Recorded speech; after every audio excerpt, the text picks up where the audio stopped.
I just came back from seeing Wicked and I was sobbing. So I just want to get out the way right now that if my face looks a little crusty, you can blame Miss Cynthia Erivo. I also want to apologize.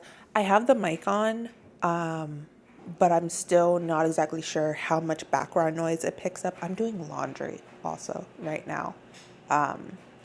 So both my washing machine and my dryer are running. And so if you can hear it, I am so sorry. But I'm trying to multitask and get this video done because the sun is going down. So I am racing the clock right now. November update. I said I was gonna try to get back into my posting schedule, my weekly posting schedule, and then that also did not happen in the month of November because let me tell you something, I am tired. I am so tired. Well, before I get into anything, hey, hello, my name is JoJo and welcome back to my channel, or if you're new here, welcome.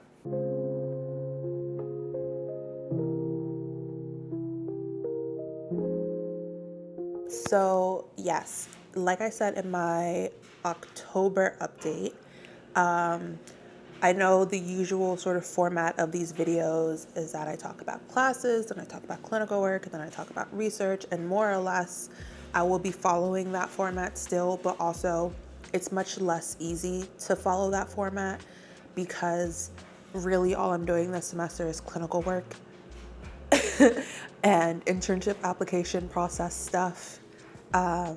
So like I don't really have classes to talk about, and my research has really been on the back burner because of internship stuff. So what was I saying before I went on that freaking tangent? Yes, I'm tired. So I went on vacation. My birthday was almost 2 weeks ago now. We're nearing the end of November. Also, because this will probably come out after Thanksgiving. Not probably, this will definitely come out after Thanksgiving. If you celebrate, I hope you had a wonderful holiday. And if you don't celebrate, I hope you had an amazing and restful long weekend, because that is what I'm hoping for.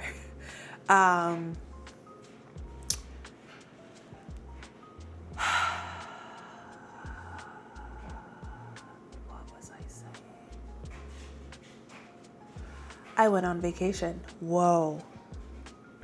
I don't know where my brain is right now. I went to Aruba for my birthday. Beautiful. If you ever are contemplating going to an island and you can afford it, go to Aruba. It is beautiful and everyone is so nice, and it is such a peaceful island and so calm and just so relaxing, unlike my cat. Hi. Hi, Benito. Okay. Yes, it is a beautiful island. And the people there are so nice. I had such an amazing time. And I was really sad when I had to come back. But ever since getting back, my brain has been checked. I have been checked out. I think submitting all of my internship applications and then going on vacation right after, I just, like, my body and my mind are done. Or they want to be done. They really want to be done. I, like, while on vacation, got the best sleep I have gotten in so long. And I didn't even take my sleep meds. That's the crazy thing. So I haven't shared this, but I'm on sleep meds because my sleep when I'm here and I'm like doing everyday like work and school stuff, I get shit sleep. Most, like 95% of the time, I get shit sleep. And so I take sleep meds to help me sleep at night. And they more or less work. Some nights better than others. But while I was on vacation, I forgot to take them the first night I was there and slept marvelously, and then just didn't take them for the rest of the trip and had some of the best sleep I have gotten in close to maybe like 2 or 3 years, since pretty much starting my PhD program. I got the best sleep without sleep aids on vacation. And then the first night I came back from vacation and I was trying to go to sleep, I fell asleep fine, but woke up in the middle of the night having an anxiety attack. So needless to say, the sleep meds are back in rotation. But yeah, my brain and my body are like sort of already checked out, because it feels like it has been the longest and shortest semester of school thus far. Like, I am so tired all the time. I wake up exhausted no matter how much sleep I get, no matter how restful the sleep is. I just wake up exhausted every single day. And I don't know how much more of this I can deal with. I really don't. Because it's so, I don't know if any of you have ever had that feeling where it's like no matter how much sleep you get, it's just never enough. But that is how I feel 24/7. So anyway, I guess that's sort of just like we started with overall feelings, but getting into like the nitty gritty of things, internship applications, all of them were submitted before I went on vacation. Upon returning from vacation, actually the day I was coming back from vacation, I got my first interview invitation.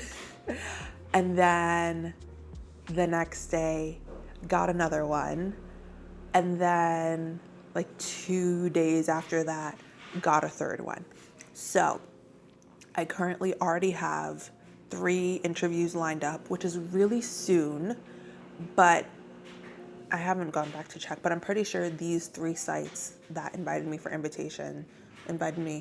interviews, are all sites that put on their brochures and like their APIC website directory pages, that they interview in early December. And that is when all of my interviews are scheduled for, or not all of them. 2 of my interviews are the first week of December, and then my third one is like mid-December, like right before winter break. So out of all of the sites I applied to, I already have 3 interviews lined up, which is like really good, I guess. I was like kind of shocked when I got the first one, and like I read it and then I put it as unread because my brain couldn't process that I had already gotten an interview offer. I was like, oh my God. I am assuming that I will hear back from the rest of the sites that I applied to by like mid-December. Either interview invitations or rejections.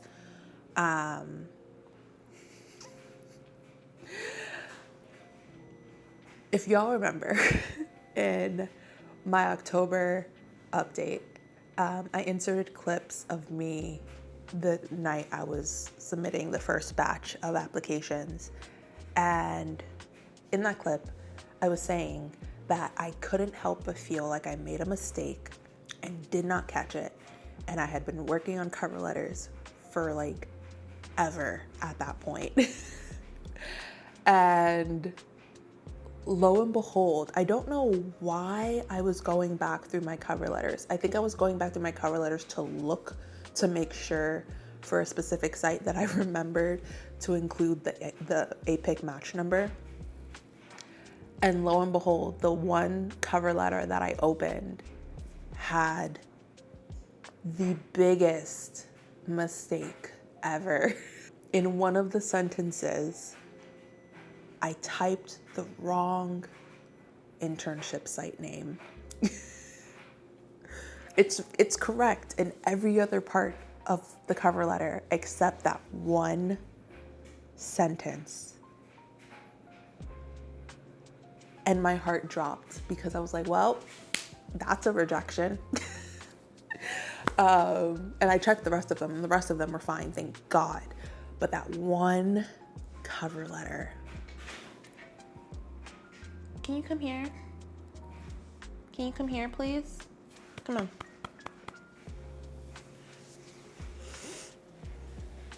Oh. Can you sit here? No? Okay, bye. You gotta go somewhere, dude. I love you. Yeah, that one cover letter. So I just automatically assumed right then and there that that one's gonna be rejection. I don't actually know if it's gonna be a big enough deal for them to just reject me on site. But I've heard from a couple of internship directors who have reviewed internship applications in the past that for some directors that is like a big no-no. Like, it's not just a typo to them. It's like a big indicator that like you actually don't care about the site, which is not true. I really care about all the sites I applied for. So I don't want it to come across that way, but that happened. So I'm anticipating it. I am anticipating one rejection already, and I won't be surprised if it comes, but things are still up in the air about all the other sites. So yeah, that's where I'm at with internship stuff. There will be there will be a upcoming video about everything wrong with the internship application process because there are many things wrong with it. I am just timing that video carefully, so I think I'm going to wait a couple more weeks until we are closer to the end of the semester to put that video out. But it is coming because I have many thoughts. So anyway, that's where I'm at with internship stuff. As far as clinical work goes, I am busy. I am busy. At the VA, I am officially full caseload. I don't have a single empty hour in my day except for lunch. So those are two very long days. And by the end of those days, I am cooked. I'm cooked. And then at my other externship, which I'm only doing part-time, I am also technically full caseload because I'm seeing 3 patients, but I see one of those patients twice a week. And that's been going well. My twice a week patient is very interesting. Our sessions are very interesting, but I like that. I like it. Even though I've been so busy this semester with clinical work, I have really been liking the work that I'm doing. I will say things have been feeling a bit off for me at the VA since the election results happened. And I realized that I hadn't considered what it would mean. Like last year when I was applying for externships, I hadn't considered what it would mean to be a Black woman working as a therapist and in a VA during an election year. And it has been a roller coaster of emotions for me personally. I was actually like quite emotional that first week after work. I cried at the end of both days because you realize that like the same people that you want to help and are like trying to help and provide care to, some of those same people don't care about me because a few people since the election have made it very clear who they voted for. And it is just, it's like, I don't think cognitive dissonance is the right word that I'm trying to use here, but something happens in my brain that is like, I'm struggling to make sense of what is he doing? I'm struggling to make sense of how I show up in the spaces at work that I enter. And something very interesting happened actually at work. I'm pretty sure it was that same week of the election. I went into work one day, and in one of the group therapy sessions that I co-facilitate, because I now co-facilitate two, in one of the groups, of one of the vets made a derogatory joke about me. And I'm laughing about it now. But I had a very interesting reaction, which is I had no reaction. Because in all honesty, I thought no one else heard the joke but me. Because in the groups, like, they're like older men and older, you know how older men like banter with one another. So they were all sort of talking over each other. And I was tuned into sort of like one sort of cluster of men, their conversation that was happening. And then there was like other side conversations happening all at once. And I heard him make the joke, and he looked at me and I looked at him, and he's laughing, and I'm just sort of looking very confused because I'm trying to make sure I heard it correctly. And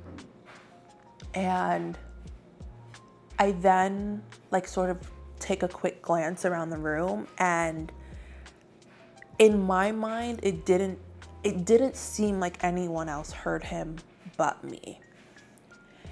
And so I didn't say anything because I thought, if no one else heard him but me, then it makes no sense to cause a scene. And it's such a shame that I had that thought. But it's like, that is the way we are programmed, right? As Black women, we are programmed to withhold our anger and withhold our feelings and not be too loud or too much or too emotional. And I left that group feeling so badly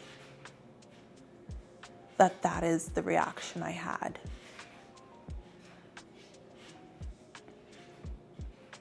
And then I felt worse because I didn't even bring it up in supervision that day. Because like I said, I assumed that even my supervisor, who I co-facilitate the group with, didn't hear him. So I didn't bring it up in supervision. The following week is when I went on vacation, so I wasn't there. And then I came back the week after. As soon as group starts, he walks in and he sees me. They're like all filing into the room. The vet who made the joke walks in and he sees me and he says, "Hi." And he just like immediately is like, "Oh my gosh, I just want to say I'm so sorry." And he apologizes to me. And I guess as they're filing in, the other guys hear him apologizing to me, and they jump in and they're like, "Oh yeah, we all read him the riot act at breakfast that day." They're a really close group. They're like all really good friends. So they always go to breakfast after our group sessions.